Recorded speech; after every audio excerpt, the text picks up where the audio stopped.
안녕하십니까. 이리온 리서치입니다. 이리온 가끔 리서치입니다. 그러시는 것 같아요. 뭐 성종화 팀장 전에 게임 자료도 많이 쓰고 했는데 사실 아쉬운 게 NC가 좀 아쉽네. 저번에 나한테 NC소프트 좋다고 계속 했는데 네. 내가 최근에 아파가지고 좀 녹음하면 못했더니 괜찮았죠. 예. 근데 하여튼 바쁘잖아요. 오늘도 지금 사실 우리가 아까 삼성전자 녹음을 했어요. 최영상 거를. 제가 오늘 무엇보다 카카오를 녹음하고 싶은 거예요. 네. 왜냐면 이 상황에서 주가 많이 올라와 있지만 야 만약에 하여튼 포트 매니저는 어떤 고민을 할까 카카오를 하고 싶은데 저번에 카카오 게임에서 이렇게 자료 낸 게 있어요. 이거 다음에 할게요. 네. 예, 이런 것들을 제가 자꾸 안 하니까 왜 이렇게 성종화 팀장 종목은 안 하냐고 그랬는데 근데 중요한 게 카카오가 중요한 것 같고 또 하나 제가 이 말을 왜 했냐면 많은 분들이 이제 저희들의 일정이라는 게 외부 컨콜 같은 것도 있지만 내부 일을 많이 하잖아요. 성종화 네. 팀장이. 저도 맨날 회의 갔다 오고 오늘 아침에도 또 뭐 근데 그런 걸 하다 보면 이제 여러 가지 느끼는 게 있는데 여하튼 많은 기업들이 생각보다 자금들에 굉장히 압박을 받고 있는 것 같아요. 왜냐면 우리가 뭐 어떤 돈을 어떤 형태로 이렇게 했는데 이게 이제 회수하기 위해서 어떤 고민들 예를 들어 안 좋다가 아니라 연장해줘야 되고 막 이런 여러 가지 문제들이 갈수록 많아지고 있기 때문에 그 말은 굉장히 금융시장은 굉장히 좋고 이렇지만 실물 경제 쪽에서 굉장히 지치고 한계에 온 기업들이 늘어나는 것 같고 예를 들어서 이런 문제가 있는 것 같아요. 예를 들어서 제가 놀랬던 게 자동차 너무 좋잖아요. 근데 사실 우리 작년에 맨날 자동차 뭐 했었는데 유지용 연구원이랑 저희 녹음할 때 잠깐 얘기했었는데 그 소위 새로운 생태계에 진입하지 못한 뭐 배터리 모터 뭐 좀 장기적인 비전을 갖지 못한 좀 완전히 내연기관 엔진에 그렇죠. 특화된 내연기관 기업. 쪽은 조금 야 그쪽은 힘들고 만약 정부에서 자꾸 자금 같은 거 안 도와주면 그냥 이러더라고. 주가는 보니까 막 자동차라고 하면 또 다 같이 올라가고 막 이런 것도 있고 막 그래서 정말 뭐 저희가 뭐 하여튼 뭐 희비가 많이 엇갈릴 것 같아요. 그래요. 그러니까 제가 이제 시장 전체 잡는 거고. 시장 전체는 저는 한 연간 작년에 2,700 넘어가면서부터 좀 조심스럽다 했는데 거기서 뭐 10%나 더 올랐기 때문에 할 말은 없는데 하여튼 전체적으로 그래도 리서치 베이스 투자에 대한 저는 믿음이 있고 제 철학이기 때문에 그런 거 좀 많이 뒤져봐야겠다는 생각 방금 전 회의하다가 또 느꼈어요. 네. 그러면서 야 이게 지금 뭐지? 그러니까 금리의 문제가 아니라 그냥 하여튼 그것도 있고 또 하나는 특히 국내 많은 분들이 이런 거 있잖아요. 이제 코로나가 사라지니까 여행도 다니고 뭐도 뭐 이런 거 얘기하는데 그런 쪽 업종은 완전히 진짜 매출 자체가 그렇죠. 지금까지는 주가는 또 요새 또 뭐 미래를 반영하는지 또 일부에서는 바닥에 좀 이런 논리예요. 2024년이면 다들 다니고 있지 않겠냐. 그런데 그거를 갖다 2023년까지 버틸려면 기업이 돈이 얼마가 필요한지를 또 해보면 그렇죠. 그런 거에 비하면 소위 코로나 이전과 이후로 나눠 봤을 때 가장 주목받고 있었고 앞으로도 주목받을 기업이 카카오 아닌가 싶어요 저는. 그렇습니다. 대표적인 언택트 플랫폼 대표 업종 대표 업체 몇 개월간 주가가 몇 개월간 쉬었던 것 같고 아주 건전한 숨고르기형 기간 조직이 튼튼하죠. 아까 삼성전자도 했지만 삼성전자도 뭐 4, 5년 뒤를 보면 좋아 보이고요. 근데 이제 뭐 당장은 저 이런 일이 있었어요. 아까 최영사 연구원 녹음하는데 애널리스트들이 TP 산정 방식을 많이들 몇몇 분들이 바꾸더라고 삼전을 밸류에이션이 안 나오니까 그런 측면도 있죠. 그랬을 때 어때요? 기업 분석 팀장 입장에서 우리 저기 사실은 뭐 그 삼전이 이제 그동안 일반적인 PBR 방식으로 하다가 약간의 SOTP를 돌리기도 하고 그 우리 현금 갖고서 때려넣기도 그 최영산 연구원은 아직은 그게 조금은 더 무리하지 않나 싶어서 어떤 명분을 가지고 그 대만 업체 어떤 그 PBR 릴레이팅을 우리가 충분히 그 같이 적용할 수 있어서 이제 그 관점으로 약간 PBR을 높이는 식으로 우선 했는데 대만이 박스권 돌파했을 때 PBR 레벨 갖고 적용하는 단순 방식을 썼는데 그렇죠. 로직이 사실은 SOTP 방식은 경험이 좀 있어야 하니까 성종화 팀장이 많이 쓰는 방식이잖아요. 제가 많이 쓴다기보다 우리 그래도 업종에서 안 써서 아닌 게 아니라 이제 삼성전자 그런 고민하기에 제가 옆에서 듣고 있다가 아이고야 그게 무슨 고민이니? 우리 카카오랑 네이버는 벌써 수년 전부터 그 SOTP라는 게 일반 SOTP가 아니라 SOTP 방식 그 자체는 대단히 정치하고 의미 있는 방식인데 SOTP 방식이 이상한 게 아니고 그러니까 SOTP 방식 쓰는데 너무 주관성이 들어가잖아요. 아니 SOTP 방식 그 자체가 주관식이 들어가는 게 아니고 방식은 방식일 나는 뿐인데 피역으로 비교해서 섹터 담당자들이 많은 주관이 들어가는 거야. 제가 좀 말씀을 좀 아니 좋아. 난 송도치가 네. 이런 얘기해야지 우리가 아니, 여기서 알려드려야 될 거 아니야. 그 SOTP 방식 그 자체는 상당히 의미 있는 방식이 있는데 SOTP 방식을 적용할 때 그 가치 요소들 주로 이제 이런 뭐 신사업 자회사들 있잖아요. 그 자회사에 대한 어떤 밸류에이션 방식이 아직은 정치하지 못하다 보니까 상당히 공격적이다 못해 한때는 자기적인 느낌이 들 정도로 좀 지르는 느낌이 들 정도로 약간 거부감이 있거든요.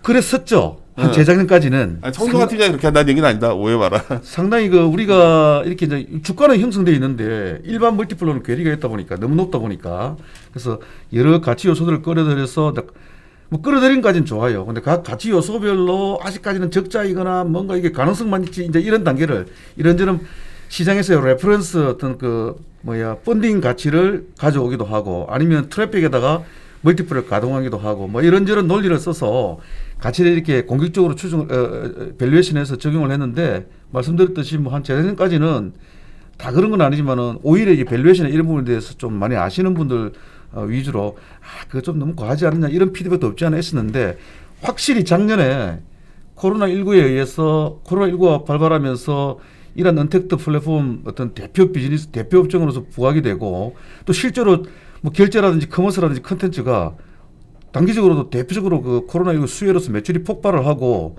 또 고무렵에 꼭 그 코로나19는 아니지만 고무렵이 원래 시기적으로도 주요 신사업들이 초반에 공격적으로 질러서 막 적자가 나다가 쭉 손실이 축소되다가 거의 BEP에 근접해서 이제 올해는 막 BEP를 돌파하려던 그 무렵이 맞물리면서 폭발을 한 것이죠. 그래서 지금은 여전히 일반적으로 딱 보면은 멀티플이 상당히 높고요. 그리고 개별 자회사들은 가치도 공격적이긴 하지만은 확실히 시장에서 네이버나 카카오 같은 이런 플랫폼 비즈니스, 플랫폼 업체들에 대한 SOTP 밸류에이션에 대해서 그 예전처럼 그렇게 저항은 크지 않다. 아니 근데 이쪽은 오히려 상당히 우호적으로 바뀐 것 같아요. 카카오는 성종화 팀장 정도 정교하게 해주면 나는 억울해한다니까요.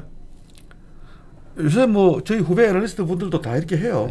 우리 하우스도 당신이 나중에 봐줘야 되는 사람들 것도 SOTP 해온 것 중에 내가 상당히 마음에 안 드는 것도 있었어요. 많이 가르치도록 특히 하겠습니다. 피어 같은 거를 너무 자기적으로 쓰는 것들에 대해서는 우리가 올해는 좀 조심합시다. 제가 잘 됐다. 녹음하다 말고 내가 당신한테 이 얘기 그거는 그거 아주 중요한 부분이에요. 사실 그 부분은 좀 그랬으면 좋겠어. 사실 우리 본부장님 지적하셨듯이 피어 그룹과 비교하는 이른바 피어 그룹 상대 비교 밸류에이션을 아직도 이해 못 하시는 분이 꽤 있어요. 애널리스트들 중에서도. 물리적으로 마구잡이로 비교하는 게 아니거든요. 예를 들어서 성장성이라든지 수익성이라든지 재무 건전성이라든지 또 뭐 여러 가지 또 그 국가의 어떤 경제 규모라든지 모든 상황을 감안을 해가지고 나의 펀더멘탈 지표가 글로벌 피어들의 평균 펀더멘탈 지표 대비 우위에 있느냐 비슷하냐 열의에 있느냐를 가지고 그래서 글로벌 피어 평균 대비 내 적용 멀티플이 약간 프리미엄을 받아야 되느냐 그다음 비슷하게 가느냐 또는 디스카운트를 받아야 되느냐 정하는 것이거든요. 만약에 예를 들어서 내가 지금 목표 주가를 내고자 하는 어떤 업체가 성장수도 엉망이고 수익성도 엉망이고 내일 모레 꼭 망할 것 같은데 물리적으로 그냥 동일 업종이니까 글로벌 피어 평균이 얼마니까 나도 얼마 이건 아니라는 거죠. 이런 거지. 극단적 비교지만 맞습니다. 삼성전자도 전자 들어가고 LG전자도 전자 들어갔지만 이건 비교할 수가 없잖아요. 그렇죠. 사업부별로 너무 다르니까 얘 너무 극단적인 거지만 너무 산으로 갔다. 근데 예. 내가 강조드리고 싶은 거는 이전에 우리 손종화 팀장의 카카오 분석을 들어보시면 정말 잘했어요. 정말 역시 경륜 있게 해놓으셨는데 하여튼 그런 접근 방식으로 봤을 때 카카오 어때 보여요? 그 카카오 여러분 아시다시피 2014년 10월에 다음과 카카오가 합병을 하면서 소위 그 테크핀, 모빌리티 그리고 커머스 그리고 컨텐츠 등 그 당시에 그 포탈 중심의 광고 비즈니스와 일부 컨텐츠로만 눌려 그 형성된 업체에서 확실히 카카오 플랫폼이 새로 붙으면서 여러 신사업들이 아주 공격적으로 투자가 일어났고요. 덕분에 매출은 제각기를 가면서 꾸준히 성장을 했지만 정책성 투자 비용들이 뭐 조달 비용이라든지 컨텐츠 아웃소싱 비용이라든지 마케팅 비용이라든지 사람도 계속 뽑으면서 인건비라든지 이런 부분이 들어가면서 영업이익이 훨씬 더 달릴 수도 있었던 것이 상대적으로 눌렸고요. 2018년은 뭐 눌리다 못해 그냥 완전 역성장을 해가지고 뭐 영업이익이 엉망이었고 기억하시겠지만 2018년은 매 분기 실적 발표할 때마다 어닝 쇼크를 남발해가지고 주가도 프리뷰 시즌부터 막 두드러기 정신을 보이고 암흑기를 거쳤거든요. 우리가 그때 엄청나게 짜증내고 했었어요. 그때만 하더라도 카카오 아까도 말씀드린 SOTP 밸류에이션 하면 그것도 밸류에이션이냐 무슨 뭐 결론을 정해놓고 막 지르느냐고 이런 공격적인 피드백도 꽤 받았어요 저희들도. 자 그런데 어쨌든 2019년 1분기부터 맞아요. 2019년 1분기부터 그러니까 엄밀히 말하면 2018년 4분기로 확실한 바닥을 찍고 2019년 1분기부터 보란 듯이 이제 영업이익의 어떤 턴어라운드를 시연하면서 그로부터 지금까지 단 한 분기도 빠짐없이 매출은 원래부터 그랬고 영업이익이 좀 달리고 있는 거예요. 비즈보드 그거 나올 때. 그래서 근데 재밌는 게 영업이익이 딱 달려가지고 어떻게 보면은 이게 딱 뭔가 이게 맞아 들어간 거죠. 시기적으로 뭔가 이제 그동안 몰아놓았던 게 약간의 기존에 적자라는 건 적자가 줄어들고 일부는 뭐 커머스라든지 컨텐츠는 BP를 돌파하면서 분위기를 딱 내리던 참에 이제 바닥 찍고 쫙 달리던 참에 거기다가 2019년 4월 달에 지금은 이제 카카오 비즈보드로 이름 바꿨지만 한때 톡 비즈보드라고 하는 그 카카오의 본질인 채팅 탭에 대한 상단 디스플레이 광고를 때리면서 이게 소위 말해 게임으로 치자면 대박이 난 거죠. 그래서 그 전까지 주가가 사실 1분기부터 턴어라운드 했지만 주가가 바로 달린 건 아니거든요. 몇 년 동안 눌렸다 보니까. 그때 우리가 막 흥분하면서 녹음했던 기억이 나요. 그래요. 네. 4월 달에 톡 비즈보드 나오면서 한 3개월 동안 한 1개월 동안 주가가 한 30%확 치고 간 겁니다. 그리고 이제 때 맞춰서 분기별로 실적은 계속 좋아지고요. 그러다 원래 코로나19는 일단 제가 다시 한번 말씀드렸는데 코로나19는 근본적으로 안 좋은 거 인류를 위해서나 우리 모든 삶을 위해서 이 자체를 갖다가 특정 업종이 수혜를 입었다고 너무 이거 호들갑을 뜨는 것은 상당히 이거 그래서는 안 되겠지만 어쨌든 우리 이제 업종으로 보자면 코로나19가 생기면서 원래 코로나19 아니어도 전 세계적으로 어떤 기술적인 비즈니스 방향은 디지털화 플랫폼화가 되어가고 있던 중에 이 코로나19에 의해서 그 디지털화, 플랫폼화가 가속화되면서 그런 로직만 가지고도 뭔가 수혜주로 거론되는데 보니까 실제 결제나 커머스나 컨텐츠가 당장 코로나19 수혜를 입으면서 원래도 잘 가던 것이 잘 성장하던 것이 확 달려버린 거예요. 주가는 폭발한 거죠. 그래서 작년 4월부터 3월이야 뭐 코로나19 때문에 전 시장이 한번 망했다가 오히려 3월 말 4월 초부터 해서 정확하게 카카오가 전 고점이 8월 27일인데요. 한 4개월 동안 그때 주가는 솔직히 말씀드리면 제가 지금 말씀드리는 뭐 턴어라운드 했다 신사업이 다 좋고 BP를 앞두고 있고 막 달리고 그 모든 걸 다 총칭해서 보여주는 펀더멘탈 지표보다도 주가는 솔직히 더 세게 달렸어요. 확 달린 거죠. 달린 다음에 8월 27일부터 지금까지 한 4개월 남짓 정도 기간 조정인데 그 기간 동안에 살짝 주가도 조금 빠졌다가 다시 회복해가지고 기간 조정한 거죠. 지금 결과적으로 보면은 8월 27일 고점 바로 밑에 있어요. 다만 우리가 달릴 때 상대적으로 덜 달렸던 뭐 자동차라는 여러 업종들이 우리가 쉬는 동안에 갑자기 지수가 쭉 가버리다 보니까 물리적으로는 참 건전한 숨고르기형 다지기형 기간 조정이지만 심리적으로는 요 기간 동안 시장에서는 소외된 느낌이 좀 들어서 이거 좀 피드백을 많이 받아요. 카카오 뭐 언제 가냐 계속 조정이냐 네이버 카카오 특히 네이버는 아니 가격 조정까지 좀 일어나면서 뭐 끝난 거냐 뭐 언제 가냐 이런 그만큼 심리적으로 남들 많이 갈 때 우리가 이게 제재를 하다 보니까 조금 이렇게 소외를 받는 그런 느낌인 겁니다. 여기까지가 이제 히스토리컬이고요. 오늘 자료는 이제 그런 것들 종합해서 미래 이야기를 해야 말 그대로 이제 4분기 프리뷰 자료고요.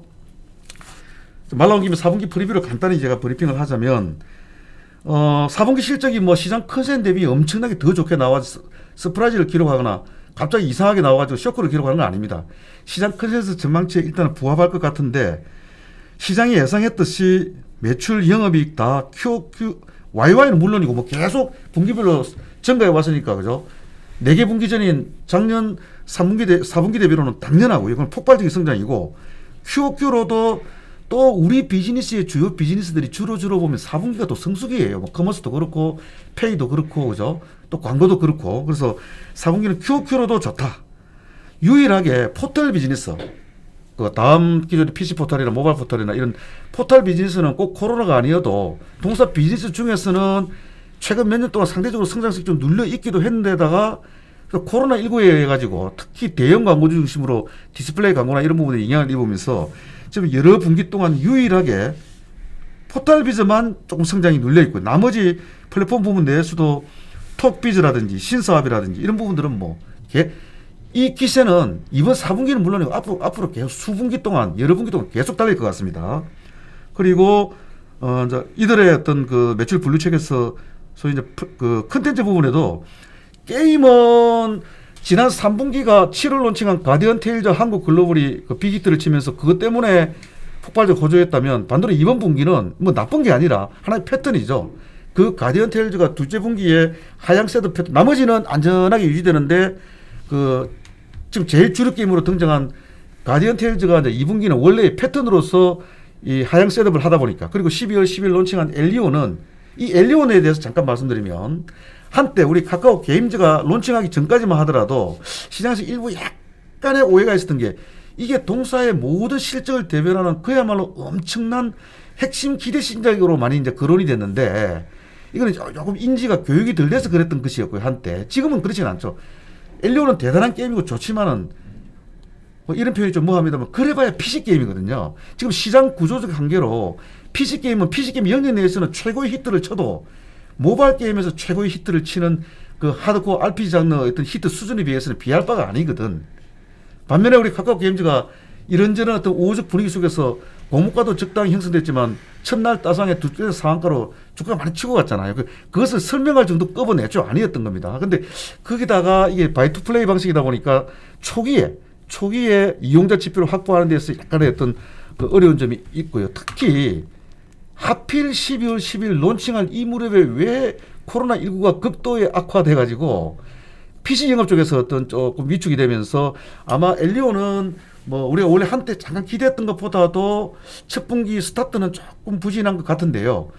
그래서 그 때문에 엄청 실망하는 분위기는 아니잖아요. 이미 다 학습이 되고 교육이 돼가지고 이제 그렇게 인지는 하고 있기 때문에 어쨌든 게임은 좀 그렇고 4분기는 숨을 고르고 게임은 다음에 다루고 예, 나머지 그 카카오 페이지 한국 또 피코마 일본 등의 어떤 웹툰 이건 뭐 특히 피코마는 2분기 3분기 거의 폭발된 기세였는데 그 기세는 4분기에도 이어지고요. 카카오 페이지는 페이지대로 계속 꾸준한 성장을 하면서 컨텐츠 부분도 전부 다 성장을 이끌고 있다. 지금 4분기 프리뷰이지만 이 기세는 또 4분기에 끝날 것도 아니에요. 앞으로 수분기 동안 어떤 그 성장성의 강도는 자연적인 패턴으로 조금씩 그 소프트 랜딩 하겠지만 근본적인 어떤 고성장은 계속 치고 갑니다.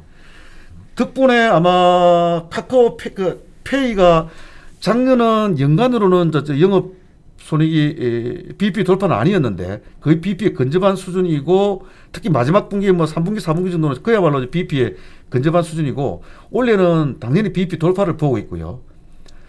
그 길목에 지금 와 있는 겁니다. 그죠? 그리고 모빌리티도 마찬가지예요. 똑같아요. 작년까지는 영업 손익이 적자를 BP 돌파까지는 아니지만은 재작년 대비 이제 영업 손실이 많이 축소가 됐다면 올해는 아예 BP를 돌파를 할 것이고요.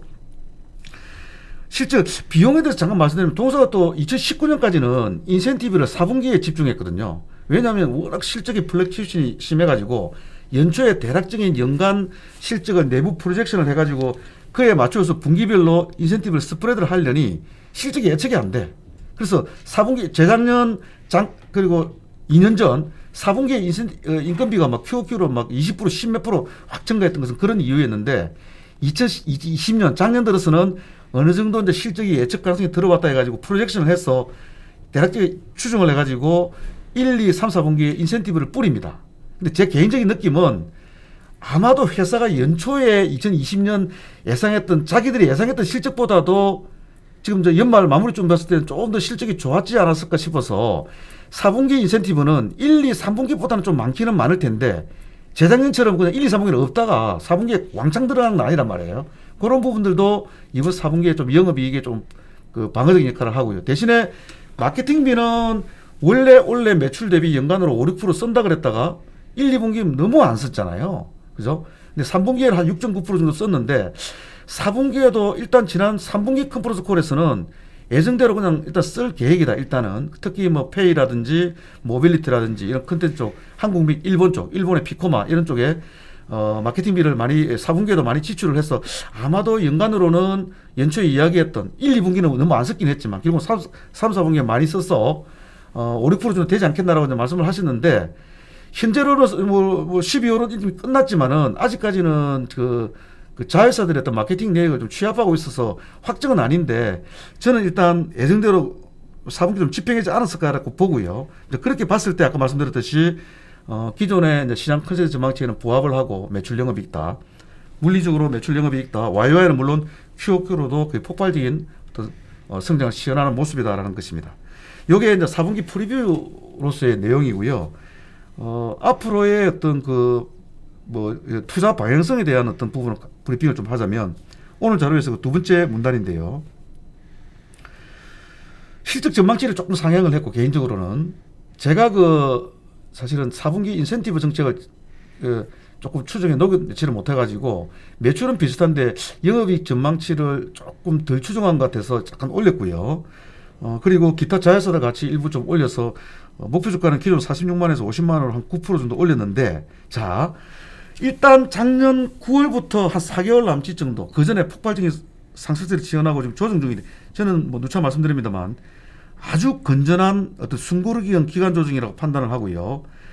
그 직전 어떤 특정 기간에 상당히 폭발적이고 어떤 가파른 상승을 시현했을 때는 그 이후에 일정 기간은 막 가격 조정까지 확 거쳐버리면 그건 안 되겠지만 어느 정도의 건전한 숨고르기형 어떤 쿨링은 안정적이고 긴 상승을 위해서는 오히려 필요한 과정이라고 보고 있고요. 과연 이 어떤 기간 조정이 몇 달을 더 갈지 언제 마무리되고 어떤 계기로 다시 갈지는 신의 영역이고요. 거기까지 우리가 일일이 예측하기는 어려운 거고요. 어쨌든 4개월 남짓 정도 조금 이 기간 조정을 받고 있고 주가를 잘 다지고 있는 형국인 것 같은데 올해의 관전 포인트는 올해에 대한 이벤트성 이슈들이 몇 개 있는데 주가가 적당하게 기간 조정을 거친 상황에서는 이러한 이벤트성 이슈들이 강력한 모멘텀을 할 가능성도 충분히 있거든요. 그러한 것들이 뭐가 있는가? 첫째는 페이와 모빌리티의 그 연간 기준 영업손익 BP 돌파 소식이 들릴 텐데, 자, 연간 기준 영업손익 BP가 돌파한다는 것이 그럼 1, 2, 3분기 막 적자나다가 4분기에 왕창 흑자나가지고 BP 돌파하는 그림은 아니잖아요. 이미 작년 3분기, 4분기가 작년 3분기는 BP였고요. 작년 4분기도 4분기에 좀 마케팅비나 이런 비용을 써가지고 다시 약간 적자로 갔지만은 어쨌든 거의 BP에 근접해 있는 상황이기 때문에 어쩌면 빠르면 1분기, 늦어도 한 2분기 정도부터는 분기별로도 BP 돌파 소식이 들릴 수도 있다는 것이죠. 이러한 부분들이 그 페이나 모빌리티 다 마찬가지입니다. 이러한 부분들이 어떤 이슈가 되면서 그 시점에 의미 있는 모멘텀화 할 수가 있다는 것이고 또 하나는 페이나 뱅크는 또 원래 IPO도 계획하고 있잖아요. 원래 페이 정도로 생각했는데 이 뱅크가 워낙 이 개선 속도가 빨라가지고 얼마 전에 7,500억, 2,500억 해서 1조 펀딩까지 단행했고요. 그래서 아마도 그 일정의 변수는 있을지 모르겠지만 어쨌든 올해 중에 페이나 뱅크 진짜 올해 안에 IPO가 실제 될지 아니면 준비를 하다가 내년 상반기쯤 될지는 모르겠지만 올해 중에 페이와 뱅크는 어떤 IPO 모멘텀도 작동할 가능성도 있다는 것이고 또 하나 그 카카오페이 그 자회사인 카카오페이 증권이 그 MTS를 지금 기술적으로 거의 개발을 하고 있고요. 마찬가지로 세상 일이라는 게 뭐 변수는 있을 수 있지만 일단 올해 안에 2021년 안에 이 MTS를 통한 어떤 주식 트레이딩 등 상품 운영 서비스를 시작할 예정이거든요. 이거는 별도로서 꽤 의미 있는 모멘텀입니다. 한편으로 저도 그러니까. 정권에서 종사하고 있지만 또 저희 기존 정권업체들은 약간 긴장하는 부분이기도 하고요. 이건 개인적입니다. 기술적으로 두 가지 방식이 있는데 별도의 앱으로, 그러니까 MTS를 별도의 앱으로 운영할 수도 있고 카카오톡 인앱으로 운영할 수도 있는데 제가 물어보니까 기술적으로는 카카오톡 인앱도 가능하기는 하다고 합니다. 근데 제 개인적으로는 HTS, MTS를 카카오톡에 바로 집어넣으면 솔직히 카카오톡의 여러 기능들에 영향을 주는 인터페이스가 너무 무거워질 것 같아서 그건 조금 무리인 것 같고 결국은 별도 앱으로 운영하는데 이거를 완전히 그냥 뭐 별도 MTS 별도 앱으로 완전히 뽑아낼지 아니면 카카오페이 앱에 집어넣을지 여러 가지 어떤 이런 옵션들이 있지 않겠나. 참고로 모멘텀이 좋다는 거죠. 카카오뱅크도 IPO가 있고. 그렇죠. 그다음 카카오페이도 있고, 그다음에 카카오페이 증권이 MTS 비즈니스도 시작하고 이런 굵직굵직한 이벤트성 이슈들이 있기 때문에 올해는 이제 이런 이슈들에 따라서는 마침 뭐 지금 한 4개월 남짓 정도 아주 건전한 어떤 다지기형 기간 조정도 좀 거치고 있는 상황이기 때문에 올해는 다시 또 이러한 모멘텀들이 엮이면서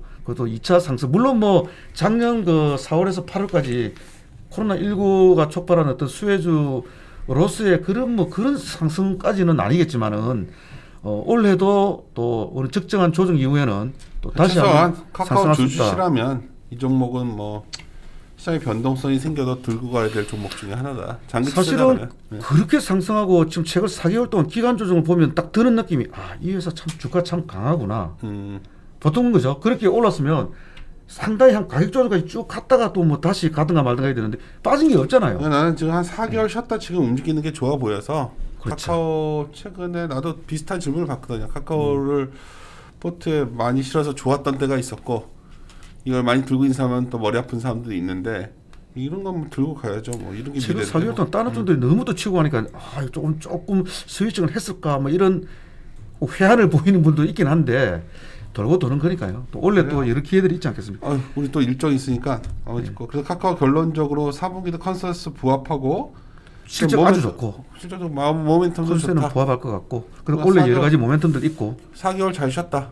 조정은 잘 받고 있고 그렇죠. 마지막으로요. 제가 매일 하는 말이 있잖아요. 카카오는 네이버는 한 2년, 3년, 4년, 5년 길게 보면 작년과 재작년에 그 상승마저도 저는 긴 대세 상승의 초입이라고 봐요. 다만 단기가 워낙 오르고 약간 쉬고 있기 때문에 비교적 중기적인 관점인 올해 상반기는 어떨까의 문제인데 일단 카카오는 올해 기준으로도 의미 있는 어떤 이벤트들이 있다 이거죠. 참조하시면 될 것 같습니다. 오케이.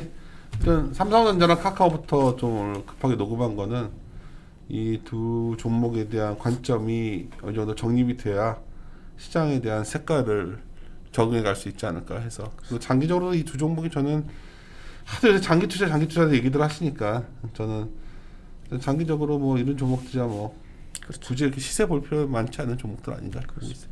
마무리 짓도록 하겠습니다. 함께 고민하시죠.